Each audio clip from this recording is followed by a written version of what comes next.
Hi friends, இன்றைக்கி நாம் ஒரு தன்னம்பிக்கை தரக்கூடிய ஒரு சிறுகதையை தான் பார்க்க போகிறோம். வாங்க வீடியோக்குள்ளே போகலாம்.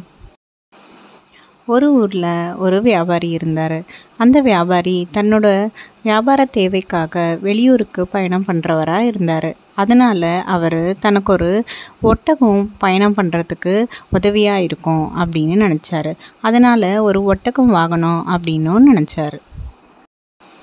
அதனால் அவர் ஒரு ஒட்டக வியாபாரிக்கிட்ட போய் எனக்கு ஒரு ஒட்டகம் வேணும் அப்படின்னு சொல்லி வாங்கி நயமாகவும் திறமையாகவும் பேசி தனக்கு தேவையான மாதிரி லாபகரமான ஒரு ஒட்டகத்தை வாங்கிட்டு வந்தார்.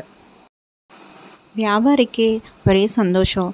தனக்கு தேவையான மாதிரி ஒட்டகம் கிடச்சிது. அதுவும் இல்லாமல் தான் காசு ரொம்பவும் செலவழிக்காமல் கம்மி விலையிலேயே தனக்கு தேவையான மாதிரி ஒரு சிறந்த ஒட்டகம் கிடச்சிது அப்படிங்கிறதுல அந்த வியாபாரி ரொம்பவும் சந்தோஷப்பட்டுக்கிட்டாரு.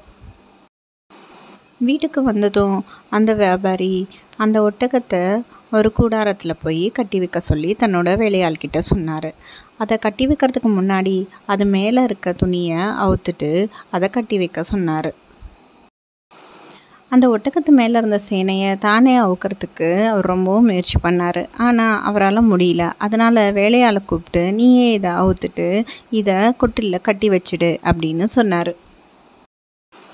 அந்த வேலையாலும் அது மேலே இருந்த சேனத்தை கட்டுறதுக்கு முயற்சி செஞ்சப்போ அவருக்கு ஒரு அதிர்ச்சி காத்துக்கிட்டு இருந்தது.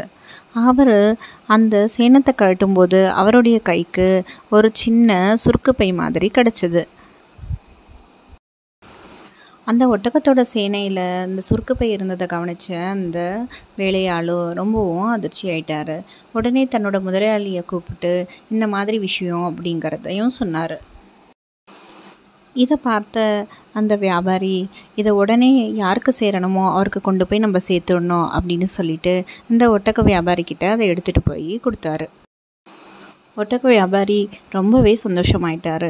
ஐயா, இதை தான் நான் இவ்வளோ நேரமாக தேடிக்கிட்டு இருந்தேன். நல்ல வேளை உங்கள் கையில் கிடச்சிது. நீங்களும் நல்லவராக இருக்க போய் இதை எடுத்துகிட்டு வந்து என் கையில் கொடுத்துட்டீங்க. ரொம்பவும் நன்றி அப்படின்னு சொன்னார்.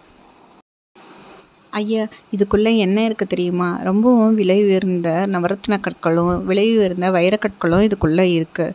இதை மட்டும் நான் தொலைச்சி இருந்தால் என்னோடய வாழ்க்கையில் என்னை நான் மன்னிக்கவே மாட்டேன் அப்படின்னு ரொம்பவும் உருக்கமாக சொன்னார். ஐயா, உங்களுடைய செயல் ரொம்பவும் பாராட்டுக்குரியது. அதனால் இந்த பையிலேருந்து நீங்கள் உங்களுக்கு தேவையான நவரத்ன கற்களோ வைரக்கற்களோ ஏதோ ஒன்று எடுத்துக்கோங்க அப்படின்னு அவர் அந்த சுருக்கு பையை அந்த வியாபாரிக்கிட்ட நீட்டினார். அதுக்கு அந்த வியாபாரி சொன்னார், நான் ஏற்கனவே 2 நவரத்ன கற்களை என்கிட்ட வச்சுட்டு தான் உங்களுக்கு மிச்சத்தை கொடுத்தேன் அப்படின்னு சொன்னார். இதை கேட்டதும் அவர் ரொம்பவே குழம்பிட்டார். ஐயா, என்ன சொல்கிறீங்க? ஆனால் என்கிட்ட இருக்கிற சுருக்கு பையிலையோ எந்த கற்களும் குறைஞ்ச மாதிரி எனக்கு தெரியலையே, நான் எண்ணி பார்த்தனே அப்படின்னு அந்த ஒட்டக வியாபாரி சொன்னார். ஐயா, நான் சொன்ன நவரத்ன கற்கள் ஒன்று என்னுடைய நேர்மை, இன்னொன்று என்னுடைய சுயமரியாதை. இதெல்லாம் என்கிட்ட இருக்கிற வரைக்கும் எனக்கு எந்த செல்வமும் தேவைப்படாது அப்படின்னு சொன்னார். ஆமாங்க, நாம் நேர்மையாக இருக்கிறது பெரிய விஷயம் இல்லை. ஆனால் தவறு செய்யறதுக்கான சந்தர்ப்பமும் சூழ்நிலையும் இருக்கும்போது கூட நாம் நிதானமாகவும் நேர்மையாகவும் சுயமரியாதையோடையும் இருக்கிறது தான் அவசியம். ஓகே ஃப்ரெண்ட்ஸ், இந்த வீடியோ உங்களுக்கு மோட்டிவேஷ்னலாகவும் யூஸ்ஃபுல்லாகவும் இருக்கும்னு நினைக்கிறேன்.